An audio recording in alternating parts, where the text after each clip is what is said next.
Hey guys, it's Beth, and I am back again today with another project share of items, some stuff that I made out of my Fall and Halloween stack from Die Cuts with a View that I'm working on killing off.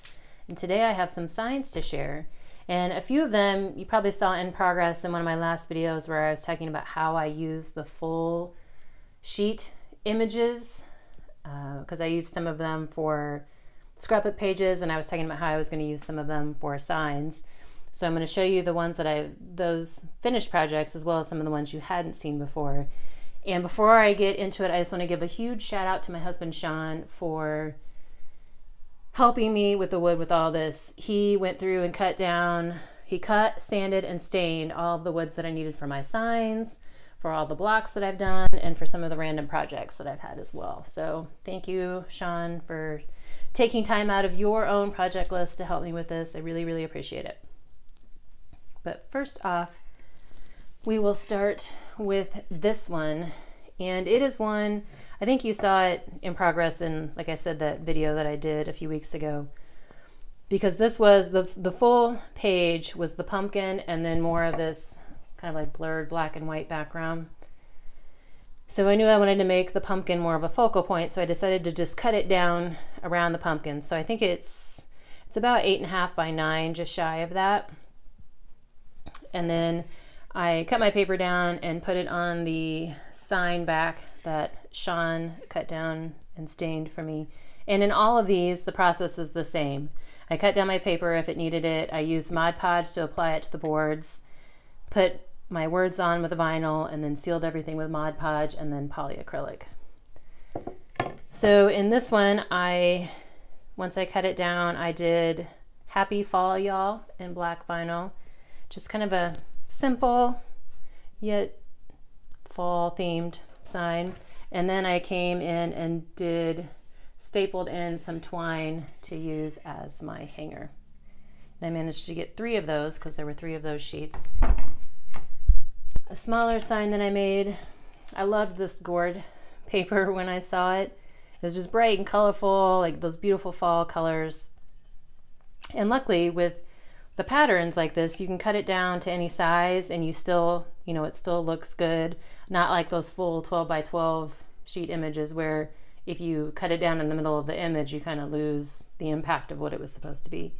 So this one, I just cut them down into 7 by 7 inches just to have some smaller signs. And in this case, I used white vinyl to do, oh my gourd, I love fall. Loved that saying. Again, stapled in my twine for my hangers. I got 3 of those as well.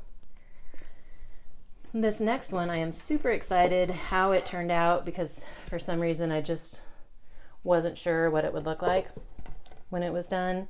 But this is one of those that I showed in one of my last videos where, it's the leaf image, and I could have done a scrapbook page with it, but seeing it reminded me of some printables that you've seen or other signs that I've seen that have like a phrase along with like a muted picture in the background.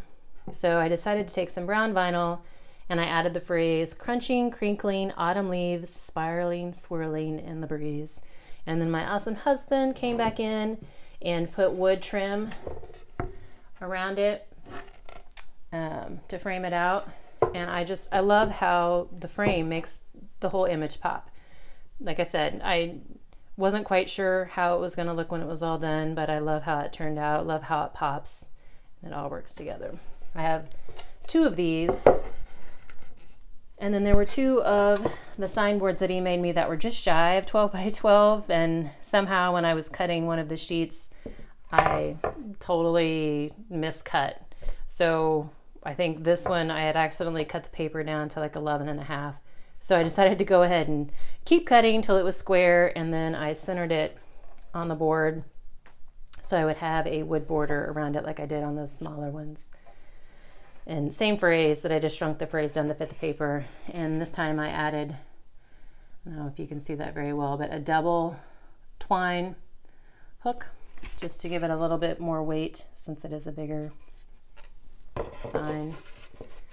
And then I have one more sign. Again, this is another one of those framed one, and I love how this one turns out as well because I love how those bright golden colors pop out. When I see this print, this image, it just makes me think of a clear, crisp fall day.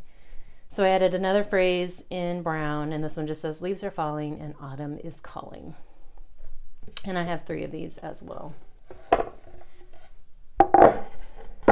And on a much smaller scale, I made some mini signs.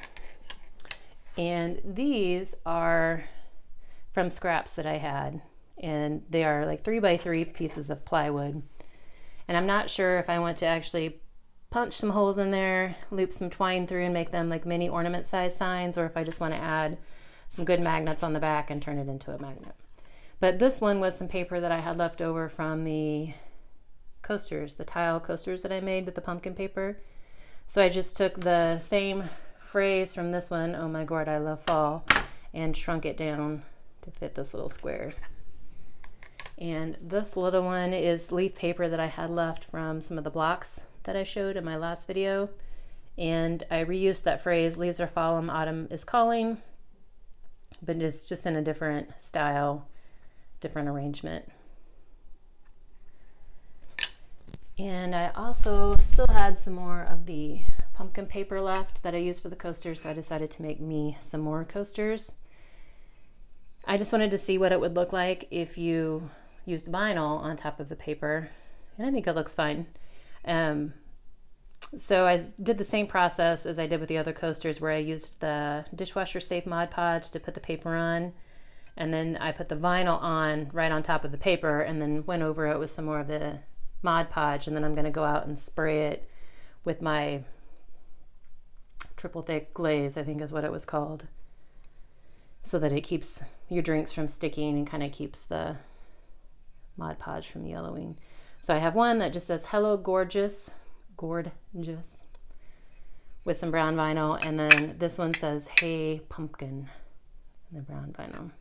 So but those were cute, and I'm excited to use those for fall. And I'm actually excited about all these signs because they kind of stretched me to think about how I can use the paper in a little bit different way. I'm used to doing Mod Podge and paper on blocks, so on a smaller scale, but doing these 12x12 signs, you know, I hadn't used Mod Podge to essentially decoupage something that large, and so it actually turned out better than I had expected. I just had to do them like half at a time. So I would Mod Podge half my board, put and do the back of my paper, line up like one half of my paper just to make sure that it was going to be centered, and then I went and I would Mod Podge the other half and then smooth everything out, just so it gave me a little more leeway before the Mod Podge dried to center such a large image. But I have 2 more project shares coming up. One is some more blocks that I've made, a couple more block styles, and then I have some punny greeting cards that I made using this fall paper. So a lot of fun projects with this one, and then I'm finishing up working on the cards and can hopefully have this whole Kilopad project wrapped up in the next few weeks, and then do a huge project share with you on everything that I've made out of this pad. I have made so many fun things. But I wanted to thank everybody again for sticking with me, not just on this project, this Kilopad project, but for everything. Indirectly, you guys have helped hold me accountable, you've helped motivate me, and you've helped challenge me. You hold me accountable just because you give me a reason to stick with things and make sure I finish them, and you motivate me to continue working and to use up everything that I have, so that you know, it's just gratifying to be able to say, this is what I started with and this is what I have left. And I hope it motivates you guys to use up your paper as well, but not just to use it up, but use it, you know, to its fullest, so that you can get the most advantage out of it. And then you challenge me because I'm looking at my paper in a different way. Because if I weren't sharing my projects with you guys on YouTube, I would probably just do scrapbook pages, probably some mini scrapbooks and cards with all of my paper pads that I'm trying to use up. But I don't want to share those same things over and over again every month. So it's giving me a reason, or it's stretching me to come up with new ways to use it. In some ways, I do those things on a normal basis. I just don't think of them when I'm trying to use up the rest of the pad. So this challenges me to come up with some different ways, different projects to share with you guys so that you can find different ways to use your paper. And like I said, it kind of challenges my skill too on some things. It helps me learn some new techniques and some new skills. So I thank you guys for that. And not only that, I thank everybody who's commented and liked and supported my channel and subscribed, because my channel is growing, and I appreciate that, because again, that all just helps me grow. So I can't thank everybody enough for all of your support. And if you haven't subscribed already, please go ahead and do so, just because I have not only some more projects to share with this pad, but I have tons more pads to use, guys. So there will be tons more projects coming if you can subscribe and stick with me. So anyway, I thank you guys again. I thank my awesome husband for all that he did to help me with this pad kill so far. And I hope everybody has a great rest of your day and a great rest of your week. Till next time.